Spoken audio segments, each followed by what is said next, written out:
नमस्कार साथियों। ओपनहाइमर, जिन्हें जाना जाता है दुनिया में सबसे विनाशकारी हथियार में से एक, परमाणु बम बनाने के लिए।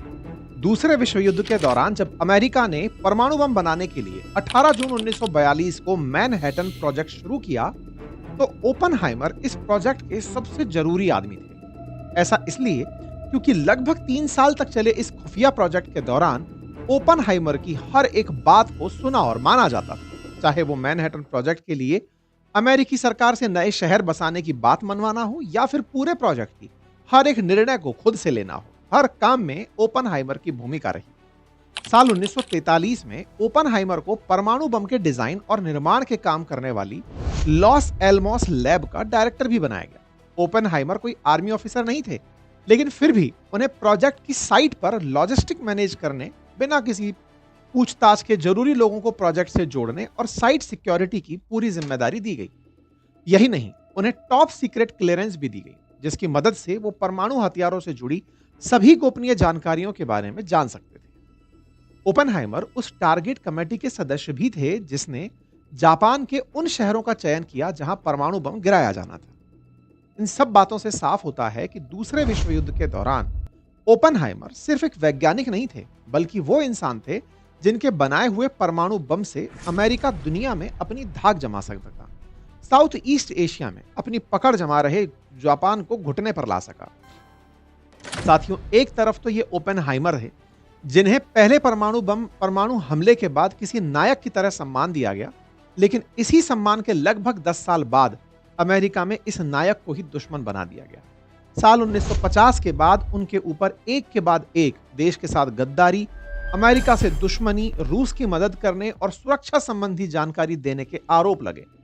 महीनों तक कार्रवाई हुई, उनकी सारी पावर छीन ली गई, उन्हें सारे पदों से हटा दिया गया और उनके साथ ऐसा व्यवहार किया गया जैसे उन्होंने कभी कुछ किया ही ना हो। लेकिन क्या सच में ओपनहाइमर ने अमेरिका से गद्दारी की थी? अगर नहीं, तो फिर क्या अमेरिका दूसरे विश्व युद्ध जिताने वाले हीरो को देश का सबसे बड़ा दुश्मन बताने पर तुला था? आखिर साल 1950 के बाद ऐसा क्या हुआ जिसने ओपनहाइमर की पूरी कहानी ही बदल दी? चलिए जानते हैं आज के इस video. Few people cried. Most people were silent. I remembered the line from the Hindu scripture, the Bhagavad Gita. चलिए साथियों, इस पूरी कहानी को शुरू करते हैं, लेकिन उससे पहले एक जरूरी जानकारी और दे देते हैं। क्योंकि इस पूरी कहानी में मैनहट्टन प्रोजेक्ट की बात है, जिसने कि परमाणु बम निर्माण कराया था। साथियों, पूरे मैनहट्टन प्रोजेक्ट के दौरान ओपनहाइमर के साथ काम करने वाले लोगों ने उनका ऐसा सीरियस और फोकस्ड और ऑब्सेसिव नेचर देखा था कि लोग उनके अनक्वेश्चन्ड लीडर ऑफ ग्रुप मान चुके थे।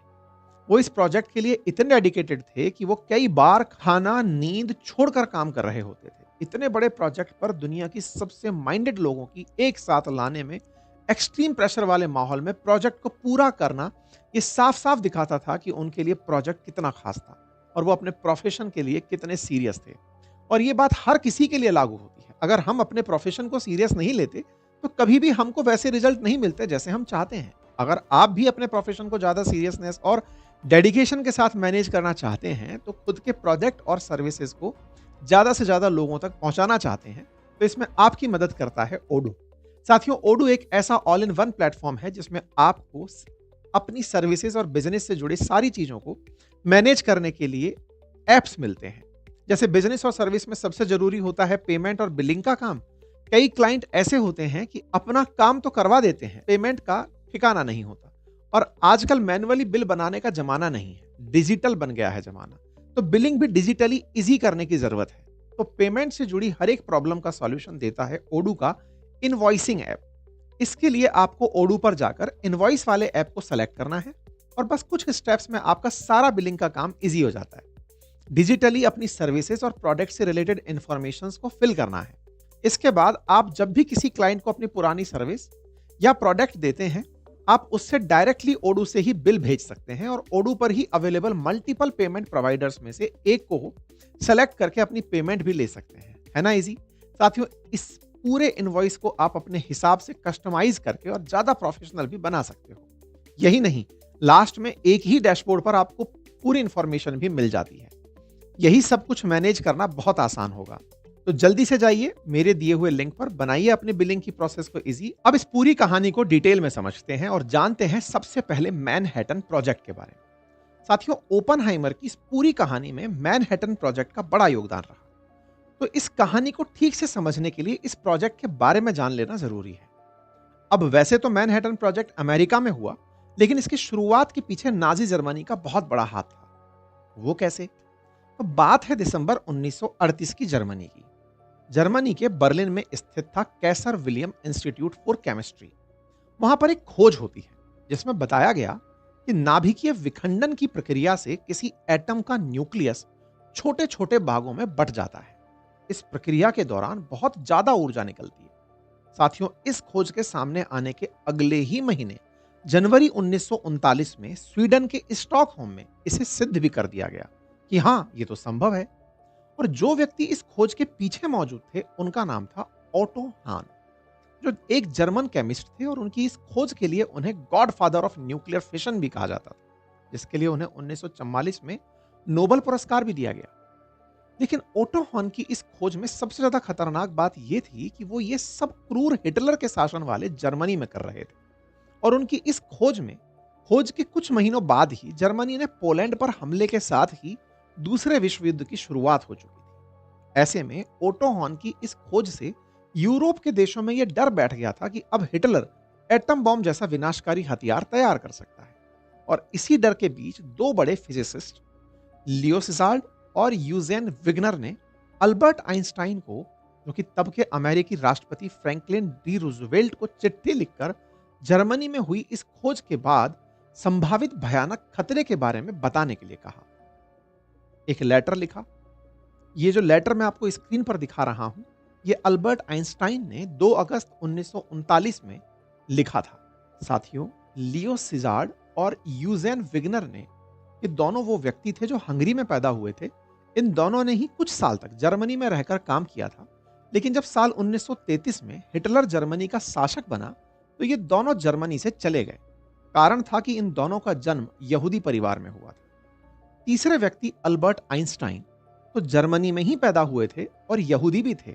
और तब जब साल 1932-33 में ये अमेरिका के दौरे पर थे, उसी समय हिटलर जर्मनी का शासक बना, जिसके बाद यहूदी लोगों पर होते अत्याचार को देखते हुए अल्बर्ट आइंस्टाइन ने हमेशा के लिए अमेरिका में रहने का निर्णय कर लिया था।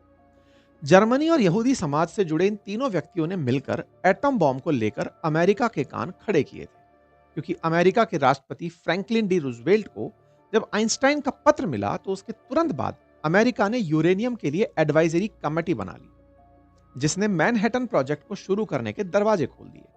इस प्रोजेक्ट को लेकर अमेरिका की उम्मीद तब और ज्यादा बढ़ गई जब एनरिको फर्मी और ओपेनहाइमर ने जान लिया था कि यूरेनियम 235 या प्लूटोनियम 239 का उपयोग करके की जाने वाली चेन रिएक्शन से एक बहुत बड़े धमाके को अंजाम दिया जा सकता है। इस प्रोजेक्ट की शुरुआत बहुत कम लागत के साथ हुई थी, क्योंकि साल 1939 में जब इस प्रोजेक्ट को शुरू किया गया था तो इसमें कुल $6000 का खर्च किया जाना तय हुआ था।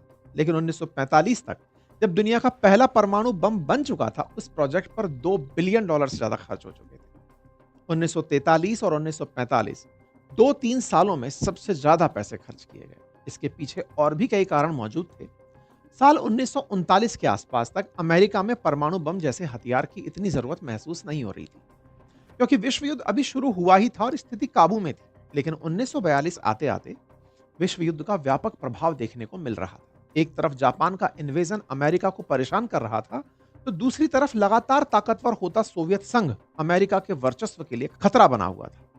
यह अलग बात है कि दूसरे विश्व युद्ध के दौरान सोवियत यूनियन भी अमेरिका के साथ था, लेकिन अमेरिका तब की किसी का दोस्त नहीं बनता था, बल्कि वो तब भी सालों आगे की रणनीति बनाकर चलता था। और दूसरे विश्व युद्ध के बाद यह बात सिद्ध भी हो गई जब सोवियत संघ और अमेरिका के बीच में दूरियां बढ़ने लगी। अक्सर हम कहते भी हैं कि अमेरिका किसी का दोस्त नहीं होता, और ये उसने रूस के साथ भी किया था। ऐसे में अमेरिका को परमाणु बम जैसे ताकतवर हथियार की जरूरत महसूस हुई, जिसकी मदद से वो अपने दुश्मन देशों को दबा कर रख सके। तो उन्होंने धीमी रफ्तार से चल रहे मैनहट्टन प्रोजेक्ट पर तेजी से काम करना शुरू कर दिया। इस पूरे प्रोजेक्ट को अलग अलग स्थानों पर पूरा किया गया, जैसे बॉम्ब की डिजाइन और उसके असेंबल करने का काम लॉस अलामोस में न्यू मैक्सिको के अंदर हुआ, जिसे ओपनहाइमर संभाल रहे थे। इसी एरिया में पहले परमाणु धमाके ट्रिनिटी टेस्ट को भी अंजाम दिया गया था।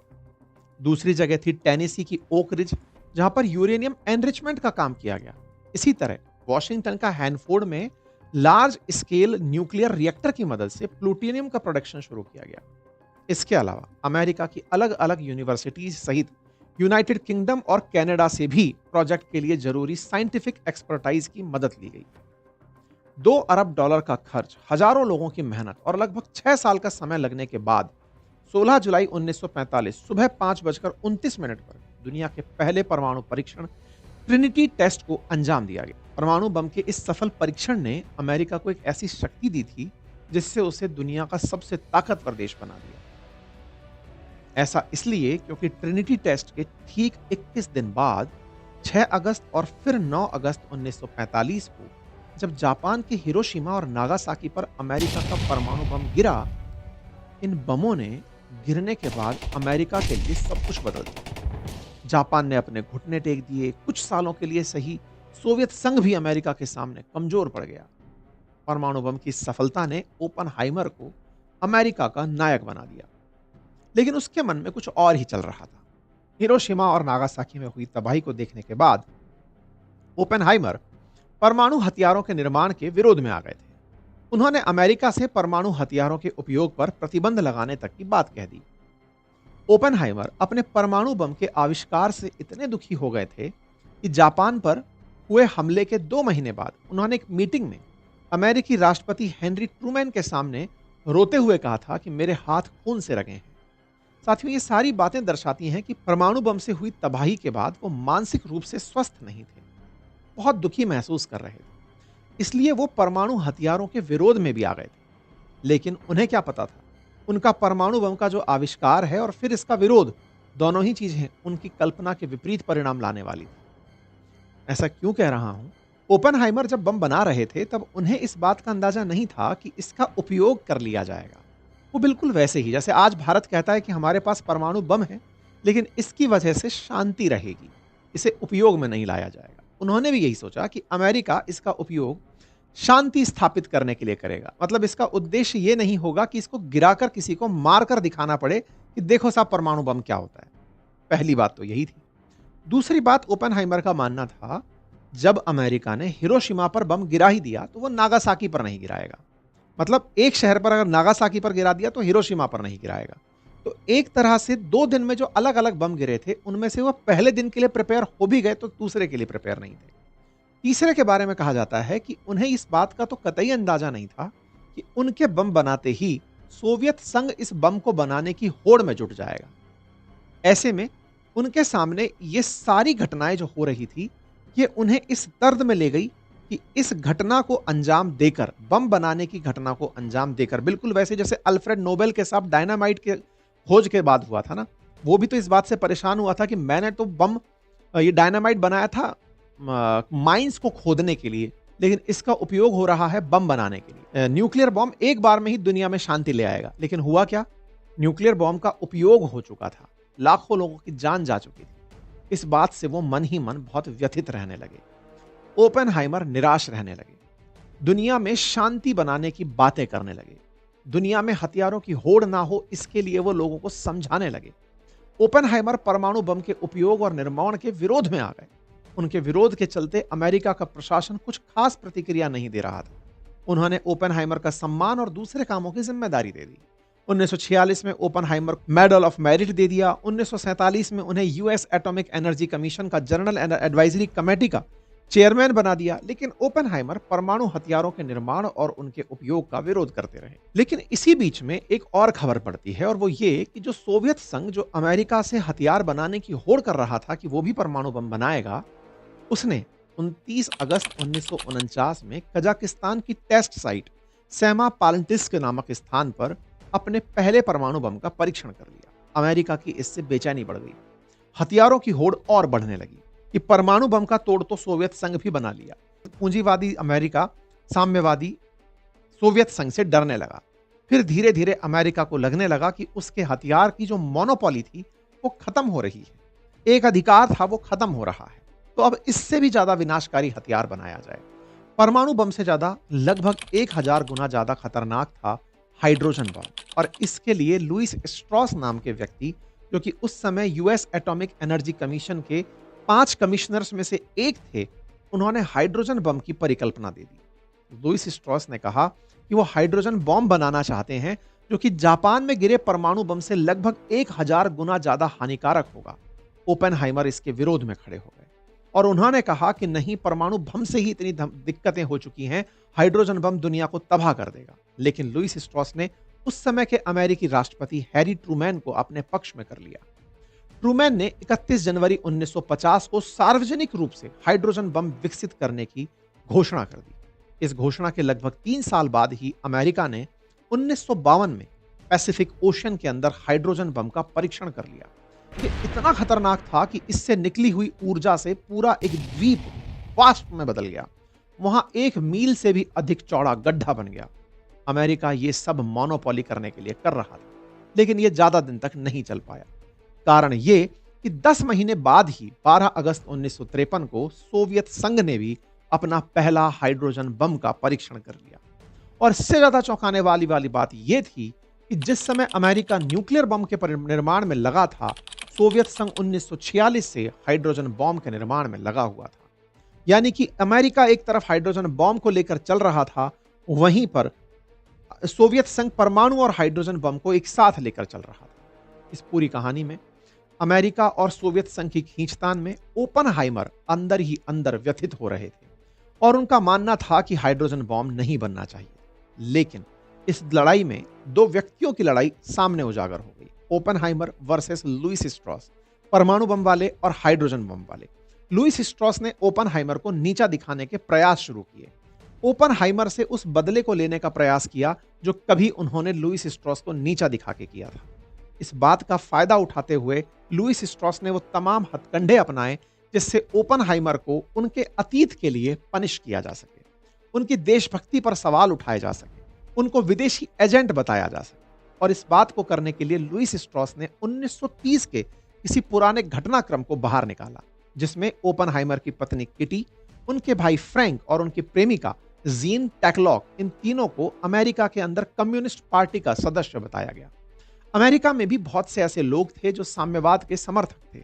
कहा जाता है कि ओपेनहाइमर डायरेक्टली साम्यवादी पार्टियों से नहीं जुड़े थे, लेकिन कहीं ना कहीं वो लेबर्स के पक्ष में हुआ करते थे। ऐसा करके उनके मन में, या फिर मतलब एक तरह से ये प्रेजेंट किया गया लोगों के सामने कि ओपेनहाइमर साम्यवादी विचारधारा से, जो कि सोवियत संघ की है, उससे इंक्लाइंड हैं।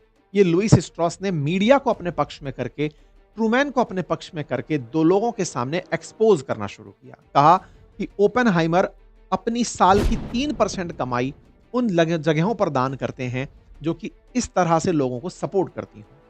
उन्होंने कई यूनियन के आंदोलनों में और रैलियों में भी पार्टिसिपेट किया है। ऐसे तथ्य सामने निकालकर दिखाए जाने शुरू हुए। 1947 से 42 के बीच में एक ऐसे डिस्कशन ग्रुप के भी मेंबर ओपेनहाइमर रहे जो कम्युनिस्ट पार्टी से नाता रखने वाले लोगों के सदस्यों के रूप में बनी थी। ओपेनहाइमर हालांकि कभी भी कम्युनिस्ट पार्टी के मेंबर नहीं रहे थे, लेकिन 30 से 50 के बीच में, 1930 से 1950 के बीच में लगभग 20 साल में सामाजिक और राजनीतिक गतिविधियों में ओपेनहाइमर की परेशानियां बढ़ा दी थी। ऊपर से लुईस स्ट्रॉस उनके पीछे पड़े थे, जिनके आरोप लगाने आसान थे, लेकिन उनका निजात उपलब्ध नहीं था। लुईस स्ट्रॉस बार बार ओपेनहाइमर को टारगेट किए जा रहे थे। एक किताब जिसका नाम है the triumph and tragedy of the Oppenheimer में यहां तक लिखा गया कि लुईस स्ट्रॉस ने अपने मीडिया कनेक्शन का यूज करके ओपेनहाइमर के खिलाफ गलत बातें लिखवाना शुरू कर दिया ताकि उनके खिलाफ जनता सड़कों पर उतर सके। लुईस स्ट्रॉस ने एफबीआई के डायरेक्टर एडगर हूवर पर दबाव डाला कि वो ओपेनहाइमर की निगरानी करे, जिसके बाद एफबीआई ने उन पर नजर रखना शुरू कर दिया। यहां तक कि उनका टेलीफोन तक टेप किया जाना शुरू हुआ। लुईस स्ट्रॉस यहां तक भी नहीं रुके, उनके सिक्योरिटी क्लियरेंसेस तक छीन लिए गए। उनके इस निर्णय के खिलाफ हालांकि अपील की गई, लेकिन उस अपील में भी उनके सिक्योरिटी क्लियरेंसेस तो मिल गए, लेकिन प्राइवेसी खत्म ही रही। ये सुनवाई पूरी तरह से इन सीक्रेट डॉक्यूमेंट्स के ऊपर चल रही थी कि कहीं ना कहीं ओपेनहाइमर ने ये सारी जानकारियां दुश्मनों को लीक की हो सकती हैं, ये साम्यवादी विचारधारा से प्रभावित हैं तो सोवियत संघ के पक्षधर हो सकते हैं, इनको अमेरिका के अंदर विश्वास के साथ तो नहीं रहने दिया जा सकता। एक तरह से लुईस स्ट्रॉस ने ओपेनहाइमर की पूरी इमेज खराब कर दी। लेकिन इस फैसले के बाद ओपेनहाइमर ने फिर से अपनी एकेडमिक लाइफ शुरू की। वो पब्लिक लाइफ से दूर हो गए। साल 1963 में उन्हें राष्ट्रपति से एनरिक फर्मी अवार्ड मिला, लेकिन ये सब उनके लिए किसी अर्थ का नहीं था। अपने जीवन के अंतिम दिनों में ओपनहाइमर प्रिंसटन, न्यू जर्सी में रहे, जहां कैंसर के चलते 18 फरवरी 1967 को उनकी मृत्यु हो गई। तो साथियों, रॉबर्ट ओपनहाइमर की ये कहानी, जिसमें दुनिया के सबसे विनाशकारी हथियार को जन्म दिया हो, फिर खुद अपने बनाए हथियार का जिस व्यक्ति ने विरोध किया हो, अमेरिका को इतनी बड़ी शक्ति देने के बाद भी उस पर झूठे आरोप लगे हों और उसने अपमान झेला हो, कहानी आपको कैसी लगी? जानकारी कमेंट बॉक्स में जरूर बताइएगा। फिलहाल के लिए इतना ही। बाकी ओडू का लिंक मैंने कमेंट बॉक्स में पिन किया है। इजी इनवॉइसिंग और तमाम एप्लीकेशंस के लिए आप उसे यूज कर सकते हैं। धन्यवाद।